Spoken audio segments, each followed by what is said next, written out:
Hello කට්ටිය කොහොමද ඔයාලට ඔන්න අද ගෙනල්ලා තියෙන්නේ කාලෙකට පස්සේ කැම්පස් එක ගැන වීඩියෝ එකක්.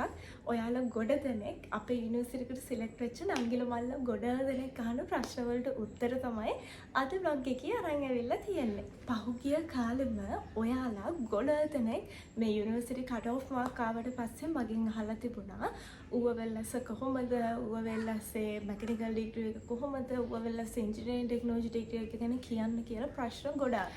මම මුලින්ම උත්තර දෙන්නම් ඔයාලා මගෙන් ගොඩක්ම කොමන් අහන ප්‍රශ්නකට උත්තර. ඒ තමයි ඌව වෙල්ලස්සේ ඉන්ජිනියරින් ටෙක්නොලොජි මේ ඩිග්‍රී ප්‍රෝග්‍රෑම් එකට එන්න මොනවද කරන්න ඕන සබ්ජෙක්ට් කියලා ඒ ලෙවල්ස් වලට. ඒ ලෙවල් වලට ඔයා SFT අනිවාර්යයෙන් ටෙක් කරන කෙනෙක්ට කොහොමද SFT එක ඉන්ජිනියරින් ටෙක්නොලොජි තමයි කරන්න ඕනේ. බයෝසිස්ටම් ටෙක්නොලොජි කරලා mechanical engineering technology degree programme එකට එන්න බෑ. ඔයා කරන්න ඕනේ ඉන්ජිනියරින් ටෙක්නොලොජි. ඒ එක්ක තුන්වෙනි කාණ්ඩය ඔයාට ඕනම විෂයක් කරලා එන්න පුළුවන්. ICT, Agri, Geography ඕන විෂයක් කරලා එන්න පුළුවන්. ඊළඟට ඔයාලා ගොඩ දෙනෙක් අහන ප්‍රශ්නයක් තමයි අක්කේ මගේ සෙඩ් එක මෙච්චරයි මට ඌවට එන්න පුළුවන්ද අක්කේ ඌවට ගන්න සෙඩ් එක කීයද ඔන්න ඔය වගේ ප්‍රශ්න. ඒකට මට දෙන්න දෙන ආන්සර් එක තමයි ඒ කියන්නේ හැම පාරම ගන්න සෙඩ් එක තීරණය වෙන්නේ කැම්පස් පොත ආවම තමයි ඔයාට ඒක බලන්න වෙන්නේ. කැම්පස් පොත ඔයාට ආපු කෙනෙක් නම් ඔයා දන්නවා. තාම මේ පාර පොත ආපු නැති කෙනෙක් නම් මං කියන්නේ කැම්පස් පොතේ අග තියෙනවා කොළ පාට වගේ වගුවක්. ඔයාගේ දිස්ත්‍රික්කේ කැම්පස් එක ගන්න සෙඩ් එක. ඒක තියෙනවා ආසන්නම ගිය අවුරුද්දේ කැම්පස් එකකට ගත්ත ඉසඩ් එක. ඒක බලලා එතනින් ඔයාලට පුළුවන් ගෙස් කරගන්න මේ ඉසඩ් එකෙන් මට මේ යුනිවර්සිටි එකට යන්න නැති වෙයිද කියලා. ඌවවෙල්ලස් නෙමෙයි හැම කැම්පස් එකටම ඒක තමයි ඔයාලට බලා ගන්න තියෙන හොඳම පොයින්ට් එක. ඔයාගේ ඉසඩ් එක ඇති වෙයිද මේ කැම්පස් එකට යන්න කියලා. ඒකට සමහර අය කියනවා ඌවවෙල්ලස්ට අරන් තියෙන 1.3න් මගේ ඉසඩ් එක 1.9යි මට එන්න පුළුවන්ද කියලා. කිසිම ප්‍රශ්නයක් නැහැ. ඔයාට එන්න පුළුවන්. ඒ කියන්නේ සමහර වෙලාවට දැන් කැම්පස් එකේ ගන්න සෙඩ් එක අඩු වුණාට ඔයාගේ සෙඩ් එක වැඩි නම් ඔයාට පුළුවන් ඔයා කැමති ඩිග්‍රී එකකට ඉල්ලන්න. ඔයා ඉල්ලන පිළිවෙලට ඔයා කැමති පිළිවෙලට තමයි ඔයාට ඩිග්‍රී හම්බ වෙන්නේ. ඔයා උඩ ඉඳගෙන දැන් ඉල්ලන් එනවනේ ඔයා කැමති පිළිවෙලට. ඔයා මුලින්ම ඉල්ලන්නේ ඌව වෙල්ලස්ස මෙකැනිකල් නම් ඔයා මුලින්ම ඉල්ලන්නේ ජැෆ්නා නම් ඔයාගේ සෙඩ් එක කී වුණත් ඔයාට ඔයා ඉල්ලන ෆීල්ඩ් එකේ ඉල්ලන කැම්පස් එක ඔයාට හම්බ වෙනවා. ඔයා මුලින්ම තීරණය කරන්න ඕනේ ඔයා ඉස්සරහට ඉගෙන ගන්න මොනවද? ඔයා ඉස්සරහට ඉගෙන ගන්න කැමති මොන ෆීල්ඩ් එකකද? මොකද ඔයා මේ ඉගෙන ගන්න ඩිග්‍රී එක කරන ෆීල්ඩ් එකෙන් තමයි ඔයාට කවදා හරි ජොබ් එකක් කරන්න වෙන්නේ. ඒක නිසා ඔයාගේ ඉසඩ් එක කී වුණත් ඉස්සෙල්ලා ඔයා තීරණය කරන්න ඔයා ඉල්ලන්නේ මොකද්ද? ඔයා කරන්නේ මෙකැනිකල්ද, සිවිල්ද, ඔටෝමොබයිල්ද, ඉලෙක්ට්‍රිකල්ද, ඉලෙක්ට්‍රොනික්ද මොනවද කියලා තීරණය කරන්න. ඊළඟට අන්න ඒක තියෙන කැම්පස් එක බලලා ඒ කැම්පස් එකට ඔයා ඇප්ලයි කරන්න. ඒක ගැන ඔයාලට ප්‍රශ්නයක් තියෙනවා නම් මම මෙතනින් දාන්නම් ඩිස්ක්‍රිප්ෂන් එකේ ලින්ක් එකක් දාන්න. ඉන්ජිනියරින් ටෙක්නොලොජි කරලා එක එක යුනිවර්සිටි වල තියෙන ඩිග්‍රීස් මොනවද කියලා මම ඔයාලට ක්ලියර් වීඩියෝ එකක් කරලා තිනවා. ඔයාලට පුළුවන් ඒක ගිහිල්ලා බලන්න. ඊළඟට මම කියන්නම් මොනවද ඔයා Uva Wellassa mechanical engineering technology degree programme එකට එන්න කලින් හදාගන්න ඕන දේවල් කියලා. මූලිකම දේ තමයි මැත්ස් පාර්ට් එක. ඒ කියන්නේ මේ ගණන් කොටස ඔයා අනිවාර්යයෙන්ම ඩිග්‍රී එකකට එන්න කලින් හදාගන්න ඕනම පාර්ට් එකක්. අපි ඒ කියන්නේ ඔයා ෂයි 2-3ක් ටෙක් කර මේ මැත්ස් කරලා ටෙක් කරන කෙනෙක් නම් මේ ප්‍රශ්නේ ඔයාට අඩුයි. මොකද ඔයා එතකොට මැත්ස් වලින් සෑහෙන කොටසක් ඉගෙනගෙන තියෙනවා. හැබැයි ෆස්ට් ටයිම් ඔයා ටෙක් කරලා එන ළමෙක් නම් ෂයි 2ක් ටෙක් කරලා එන කෙනෙක් නම් ටෙක් කරපු කෙනෙක් විදිහට මමත් දන්නවා ටෙක්නොලොජි වල A levels වලදී හරියම අඩු මැත්ස් ප්‍රමාණයක් තමයි උගන්වන්නේ. ඊට වැඩි ප්‍රමාණයක් A level මැත්ස් කරන ළමයෙක්ට කවර් වෙනවා. හැබැයි ඔය යුනිවර්සිටි ආපු ගමන් ඔයාට අර මැත්ස් කරපු ළමයිගේ නොලෙජ් එක ඕන වෙනවා. ඒක නිසා ඔයාට පුළුවන් A level ටෙක් කරපු කෙනෙක් නම් ස්පෙෂලි කැම්පස් එන්න කලින් මම කියන්නේ අපේ ඩිග්‍රී එකේ ඕන දේවල් ඔයාට හදාගන්න ඕන මැත්ස් පාර්ට් එකක් තියෙනවා. ඒ තමයි ත්‍රිකෝණමිතිය. ත්‍රිකෝණමිතිය YouTube එකේ ඕන තරම් ප්‍රසිද්ධ ගුරුවරු උගන්වපු වීඩියෝස් තියෙනවා. ඔයාට හොයලා ඉගෙන ගන්න තැන් තියෙනවා. ත්‍රිකෝණමිතිය හොඳටම හදාගන්න. එතකොට සංකීර්ණ සංඛ්‍යා, න්‍යාස, ෆන්ක්ෂන්, බේසික් ඇල්ජිබ්‍රා මේ දේවල් හොඳටම හදාගෙන එන්න. මේ දේවල් ඔයාට දිගටම ඕන වෙනවා. ඒ කියන්නේ බේසික් මැත්ස් ටික හදාගෙන එන එක ඔයාට ඉන්ජිනියරින් ෆීල්ඩ් එකේ කොහෙද කොතනකද හරි අනිවාර්යෙන් වැදගත් වෙනවා. ඩ්‍රෝවින් එකක් අදින්න ගියත් ඒක වැදගත් වෙනවා. ඊට පස්සේ ඔයාට පුළුවන් අවකලනය, අනුකලනය වගේ දේවල් හදාගන්න. ඒවා A level maths කරපු අයත් දන්නවා.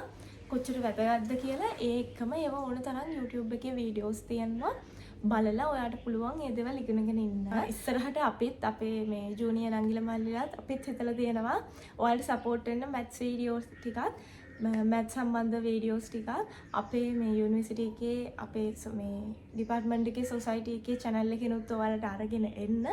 ඒ ගැන මම පස්සේ කියන්නම් වීඩියෝ එකකින්. එතකම් මම කියන්නේ මැත්ස් පාර්ට් එකේ ඔන්න ඔය දේවල් එක්ක බේසික් වල ඉඳලම ස්පෙෂලි ඔයාට කරපු කෙනෙක් නම් අවකලනය, අනුකලනය, ත්‍රිකෝණමිතිය, සංකීර්ණ සංඛ්‍යා, න්‍යාස, ෆන්ක්ෂන්, ඇල්ජිබ්‍රා මෙන්න මේ වගේ දේවල් ගොඩක් ඔයාලට හදාගෙන එන්න තියෙනවා. මේ දේවල් හදාගන්න. ඊට පස්සේ තව ඔයාලා හදුවා ඩ්‍රෝවින් වල මොනවද හදාගන්න ඕනේ කියලා. ටෙක් වල ඩ්‍රෝවින් පාර්ට් එකක් ඒ ලෙවල් වලදී යනවා.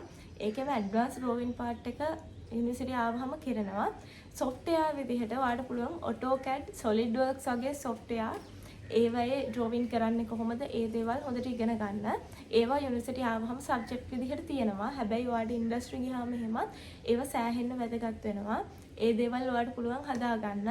ඇති වෙන්න YouTube වීඩියෝ තියෙනවා. තව Udemy එහෙම courses එහෙමත් තියෙනවා ෆලෝ කරන්න. YouTube එකෙන් ඔයාලට free of charge මේ හැමදේම හොඳට හදාගන්න පුළුවන්. ඇති වෙනකන් වීඩියෝ තියෙනවා. බලන්න SolidWorks, AutoCAD ඒ දේවල් හදාගෙන එන්න. ඔයාලට ඉස්සරහට drawing එහෙම හදාගෙන ආවම හරිම ලේසි වෙයි උගන්නන්න. මැත්ස් පාර්ට් එකත් එහෙමයි. උගන්නනකොට ඔයාට දෙයක් තේරෙන්නේ නැත්නම් ඔයාට ඒ දේ බෝරින් වෙනවා නම් ඔයාට ඒ දේ එපා වෙනවා. හැබැයි ඔයා ඒ දේ දැනගෙන නම් එන්නේ ඔයාට ආස හිතෙනවා නම් ඔයාට ඒකට බනින්නවත් කාටවත් බ්ලේම් කරන්නවත් හිතෙන්නේ නැහැ. ඔයාට ඒක හරිම පහසුවෙන් කරගන්න පුළුවන් වෙනවා. ඒක නිසා මේ දේවල් හදාගෙන එන්න, මේ දේවල් try කරගෙන එන්න. එතකොට ඔයාට පුළුවන් මෙහෙ ඇවිල්ලා හරිම පහසුවෙන් මේ වැඩ කරගන්න. ඊළඟට ඔයාලා අහන දෙයක් තමයි ඩිග්‍රී එක ඉංග්‍රීසි මීඩියම්ද සමහර විෂයන් සිංහලද? නෑ.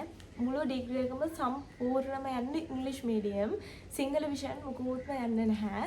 එතකොට ඔයාට වගේ ඉංග්‍රීසි ටික තියෙන එක වැදගත්. මොකද සමහර විෂයන් තියරි විෂයන් කරගන්න ඒ කියන්නේ ඒවට ඉංග්‍රීසි ග්‍රෑමර් ඒ දේවල් ඕනේ. මැත්ස් එහෙම වුණත් ඒ වචන එතකොට දැන් අපිට ඉංග්‍රීසි පුළුවන් වුණා සමහරවිට අපි වචන දන්නේ නැහැනේ. මේකට මොකද කියන්නේ? ඩිස්ප්ලේස්මන්ට් කියන්නේ මොකක්ද? එතකොට ඩෙරිවේටිව් කියන්නේ මොකක්ද? අපි ඉංග්‍රීසි වචනේ දන්නේ නැහැ. සමහරවිට අපි සිංහලෙන් ඒක දන්නවා. හැබැයි ඉංග්‍රීසි වලින් පේපර් එකේ අහුවාම මේක කරන්න කියලා මේ අහන්නේ මොකක්ද කියලා අපි දන්නේ නැහැ. අන්න ඒ නිසා මේ ෆීල්ඩ් එකට අදාළ වචන ටික ඉංග්‍රීසි ටික හිමීට හදාගන්න. මම ඒකට කිසිම කෝස් එකක්වත් මුකුත් රෙකමන්ඩ් කරන්නේ නැහැ. ඒක ඔයා කැමති විදිහකට හදාගන්න. ඒක ඔයාගේ අනිත් දේවල් ටිකත් හදාගන්න. මොකද මුළු ඩිග්‍රී එකම ඉංග්‍රීසි මීඩියම් යන්නේ. මොකද සිංහල මීඩියම් යන්නේ නැහැ. ඊළඟට ඔයාලා ගොඩ දෙනෙක් මගෙන් අහනවා මොනවද මේකේ මේ කන්ටෙන්ට් එකේ තියෙන්නේ කියලා සිලබස් එකේ තියෙන්නේ කියලා. යුනිවර්සිටි කියන්නේ සිලබස් එකක් නෙමෙයි කන්ටෙන්ට් එකක්, ඩිග්‍රී කන්ටෙන්ට් එකක්.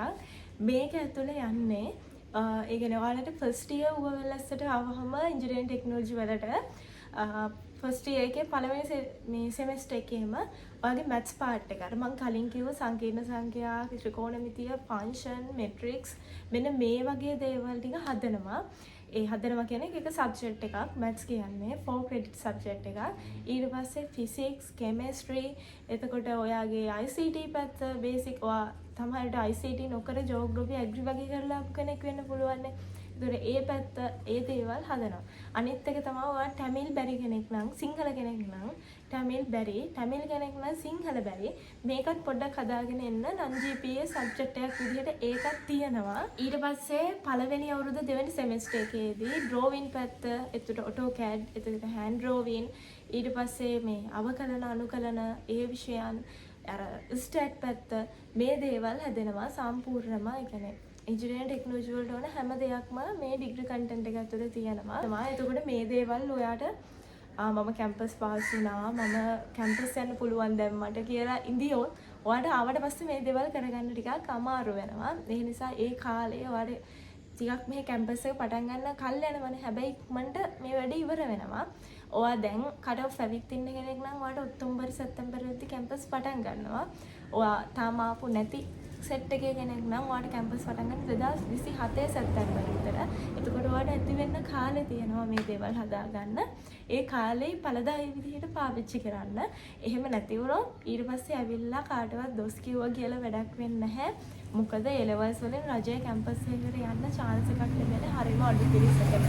ඒ chance එක ඔයා ගත්තා කියන්නේ ඔයා තම ළමෙක්ගේ අවස්ථාවක් අරගෙන තියෙන්නේ. ඒ අවස්ථාවට හොඳ සාධාරණයක් කරන්න. මොකද ලක්ෂ ගානක මිලියන ගානක ඩිග්‍රී එකක් තමයි මේ දෙන්නේ ඔයාලට. ඒ chance එක ගන්න. ඒක කාටවත් blame කළා කියලා කාගේවත් වැරදි කතා කළා කියලා මම හිතන්නේ නැහැ. එකෙන් ඔයාට හොදක් වෙනවා කියලා. මොකද හැමදේම තමන් අපුරන විදිහට තමයි තමන්ට අස්වැන්න.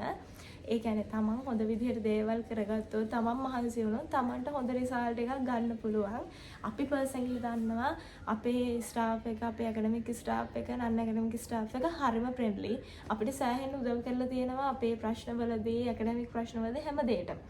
එතකොට එයාලා දෙන සපෝට් එකෙන් අපි දෙයක් කරගන්න නැතුව අපි අපේ යුනිවර්සිටි එක පැත්තට බ්ලේම් කරනවා නම් මම හිතන්නේ ඒක හරි වැරදි. ඒ දේවල් වලට මේවා වෙලා ඔයාලගේ ගවර්න්මන්ට් යුනිවර්සිටි එකකට යන්න තියෙන chance එක නැති කරගන්න එපා. ඒක අපරාධයක්. ඇවිල්ලා තමන්ගේ වැඩ ටික හරියට කරගන්න. එහෙනම් අලුතෙන් යුනිවර්සිටි එකට ඉන්න ඔයාලා හැමෝටම මම සුබ පතනවා. ඔයාලගේ වැඩ ටික හොඳට කරගන්න ලැබෙන්න කියලා. අලුත් වීඩියෝ එකකින් හම්බ වෙනකන් ගිහින් යන්න. බයි.